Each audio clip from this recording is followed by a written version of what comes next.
Assalamualaikum warahmatullahi wabarakatuh. Kami dari kelompok 6 akan sedikit membahas tentang pendekatan pemahaman hadis kontemporer.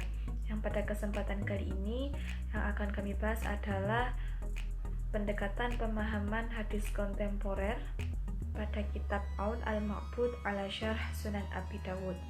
Nah, sebelum kita masuk lebih mendalam, maka alangkah lebih baiknya kita mengenal siapa sosok hebat di balik kitab yang sangat fenomenal ini.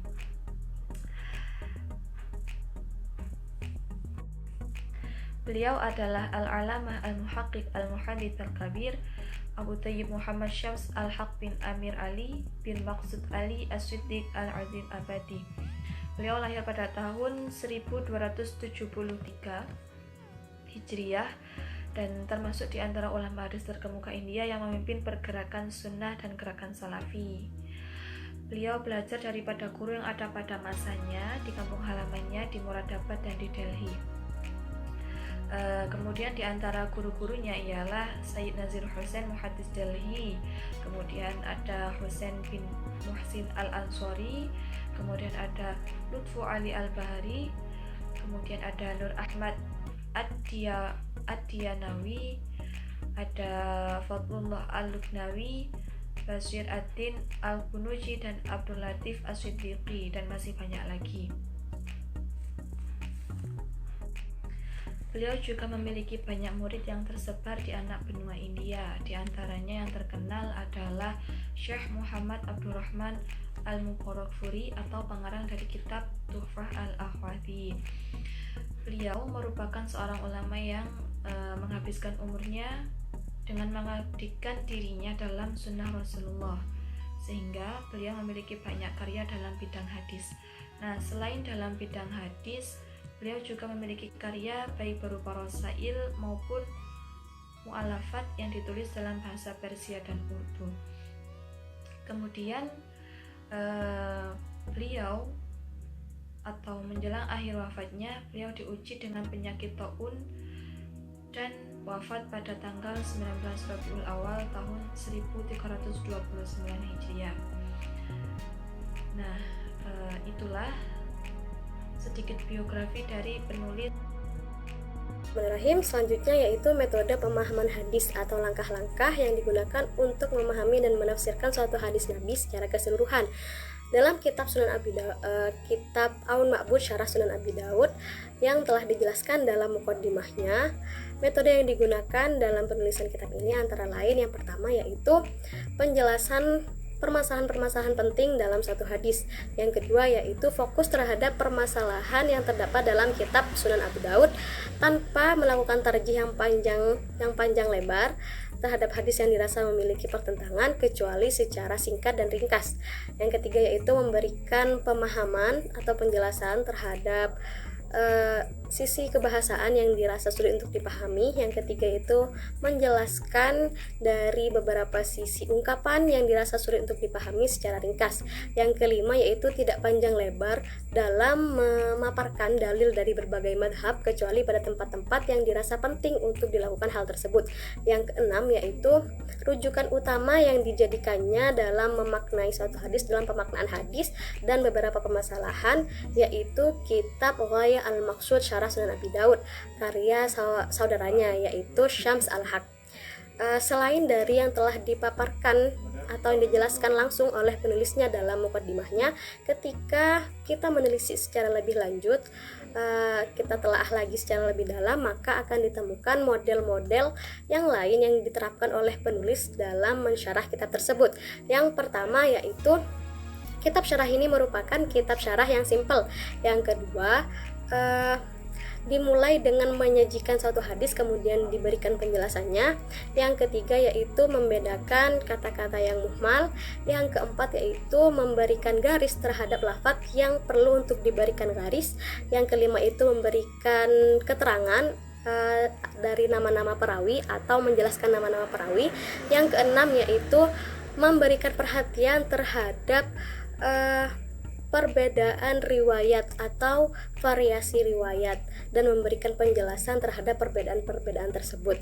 Yang ketujuh yaitu memberikan penjelasan pada kata-kata yang asing, kemudian ditambahi dengan penjelasan-penjelasan hadis atau yang disebut dengan fiqh al-hadis, dan disertai dengan takhrij yang berdasarkan pada mukhtasar kitab Sunan Abi Daud. Kemudian yang kedelapan yaitu menukil dari penjelasan kitab Fathul Bari dan beberapa kitab syarah yang lain. Kemudian yang kesembilan yaitu penulis tidak panjang lebar dalam memaparkan setiap aspek dari penjelasan suatu hadis. Nah, dari yang telah dipaparkan, maka dapat digambarkan bahwa metode yang digunakan dalam penulisan kitab ini yaitu menggunakan metode tahlili sederhana atau menjelaskan atau memaparkan suatu hadis dari setiap aspeknya, mulai dari sisi kebahasaan, jalur periwayatan, dan juga dari bentuk pentarjihan dan lain-lain. Semua itu dilakukan dengan singkat tanpa panjang lebar. Sekian dari saya. Terlebihnya saya mohon maaf. Terima kasih atas perhatiannya. Assalamualaikum warahmatullahi wabarakatuh. Saya Muhammad Ridwan dari kelompok 6 akan mempresentasikan bagian saya terkait tentang contoh syarah dari kitab Aunul Ma'bud serta mengkritisinya.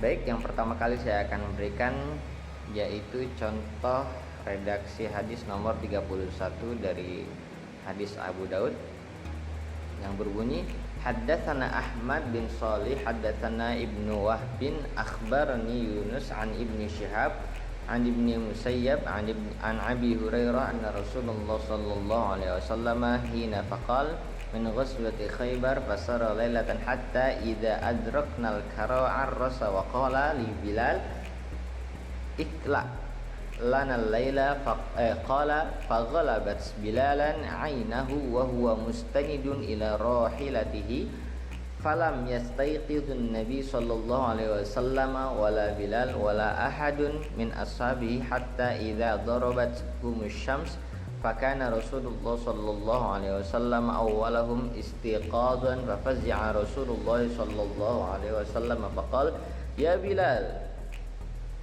faqala akhadha bi nafsi alladhi akhadha bi nafsika bi abi anta wa ummi ya Rasulullah faqtadu rawahilahum syai'an thumma tawadda an-nabi sallallahu alaihi wasallam wa amara Bilal faqama lahumus shalah wa shalla bihimus subha falamma qada shalah faqala man nasiya salatan falyusalliha idza dzakaraha fa innallaha ta'ala qala aqimus sholata lidzikri.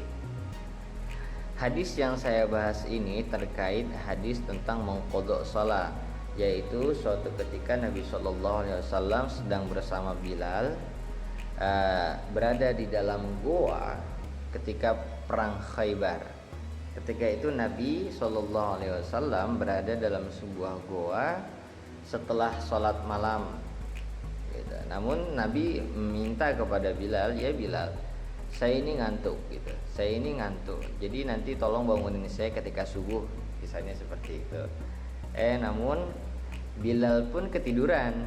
Jadi Rasulullah ketika itu tidak sholat subuh pada waktunya. Namun ketika matahari sudah terbit, Rasulullah bangun, langsung membanguni Bilal. Ya Bilal, kenapa kamu tidak membanguni saya? Ya Rasulullah, saya juga ngantuk ternyata gitu. Jadi saya tidak membangun sholat.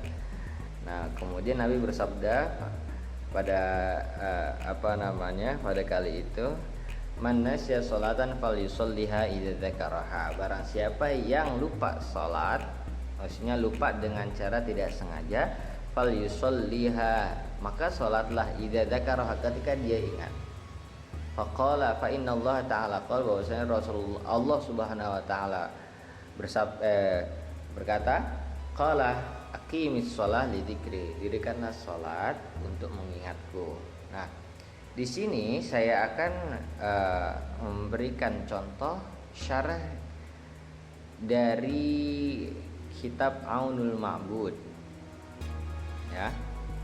Di sini saya akan mengkritisi terkait bagaimana sistematikanya, kemudian bagaimana perbedaannya dengan kitab syarah Abu Daud yang lainnya, yaitu yang saya ambil dari kitab Al-Ain. Saya akan membedakan bagaimana syarah Aunul Ma'bud dengan syarah Al-Ain. Oke. Di sini pertama kali saya akan membahas tentang syarah Aunul Ma'budnya dulu. Bab fi man nama 'anis shalah aw nasiyaha. Bab tentang tentang orang yang ketiduran dan lupa salat. An Abi Hurairah huwa Abdurrahman bin Sokhri ala al-asah min baini nif wa 30 qawlan wa qad ra'a an-nabi fi kammihi hirra faqala ya. Nah, dalam syarah Aunul Ma'bud di sini beliau menjelaskan, Syekh Abu Thayyib ini menjelaskan terlebih dahulu, mendeskripsikan syarah pertamanya yaitu Abu Hurairah. Di sini beliau menjelaskan bahwasanya Abu Hurairah itu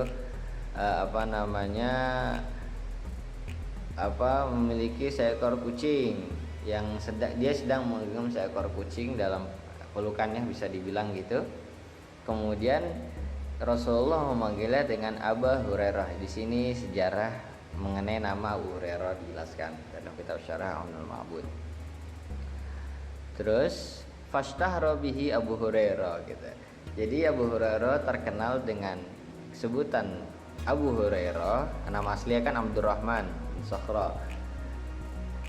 Beliau terkenal dengan sebutan Abu Hurairah karena beliau sedang memegang kucing gitu. Oke. Kemudian kalau kita lihat dari syarah Al-Ain, dari syarah Al-Ain ini Syekh Badruddin Ad-Daimi ini tidak menjelaskan deskripsi perawinya, perawi pertama, melainkan beliau langsung menelusuri rentetan sanadnya gitu. Beliau langsung menelusuri rentetan sanadnya. Kemudian kalau kita lihat dari redaksi hadisnya gitu, dari penyebutan redaksi lengkap hadisnya, dari syarah Aunul Ma'bud tidak dijelaskan. Namun kalau dari syarah Al-Ain itu dijelaskan redaksi lengkap pada awal pensyarahan hadisnya. Kemudian yang kedua, kita bisa lihat bahwasanya dari syarah Aunul Ma'bud itu dilengkapi dengan Qolal Munzir, tasih dengan Munzir, Qolal Munzir. Nah, dalam syarahnya di terakhir Qolal Munzir wal hadits akhrajahu Nasa'i. Jadi Munzir berkata hadis itu juga dikeluarkan dengan Imam Nasa'i juga mengeluarkan hadis tersebut juga. Kemudian kalau dari kitab Aunul Ma'bud itu disyarahi secara keseluruhan. Jadi mulai dari awal sampai akhir beliau syarah gitu.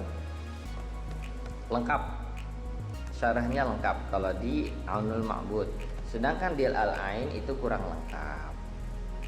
Ya, kemudian kalau dari sisi pensyarahannya seringkali sebentar. Kalau segi pensyarahannya sama-sama kadang-kadang melalui pensyarahan lafaz. Kemudian kalau dari kitab Aunul Ma'bud tadi sebagaimana yang saya jelaskan bahwasannya beliau menyebutkan biografi perawi pertama dulu gitu di Aunul Ma'bud, sedangkan di Ain itu tidak.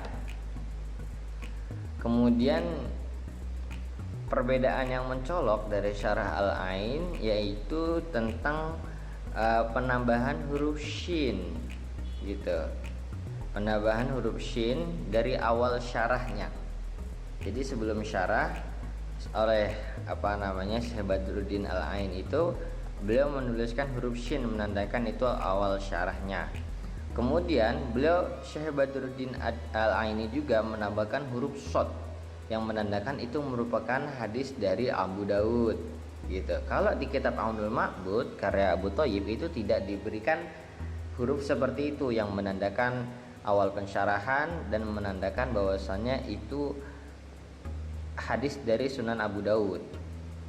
Nah, kemudian Syekh Badruddin Al-Aini juga menambahkan huruf soh kalau yang menunjukkan bahwasannya itu pendapat pribadi dari Syekh Badruddin Al-Aini. Sedangkan dalam kitab Aunul Ma'bud itu tidak dijelaskan.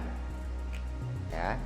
Kemudian ya, dua-duanya itu dalam syarahnya sempat disebutkan kaidah nahwinya yaitu contoh kayak bi fathah kaf gitu. Kayak tadi kalimat adrokana gitu. Kalimat adrokana dijelaskan sebelumnya bi fathhi kaf gitu. Dua-duanya dijelaskan juga sama. Dari metode pensyarahannya, kalau dari kitab Aunul Ma'bud itu mayoritas menggunakan ijmali, yaitu secara global. Nah, kalau dari kitab Al-Ain itu dengan metode tahlil. Kemudian kalau dari segi pendekatan syarahnya, kalau kitab Aunul Ma'bud itu mayoritas menggunakan dari sisi historisnya gitu. Kalau kitab Al-Ain lebih mengutamakan bahasa gitu. Oke. Dan dua-duanya juga kalau dilihat dari sisi kualitas hadis, dalam akhir syarahnya itu disebutkan bahwa hadis ini merupakan hadis hasan atau hadis sahih dan lain sebagainya dijelaskan. Baik, mungkin itu saja dari saya, kurang lebihnya mohon maaf. Wallahul muwaffiq ila aqwamit thoriq. Wassalamualaikum warahmatullahi wabarakatuh.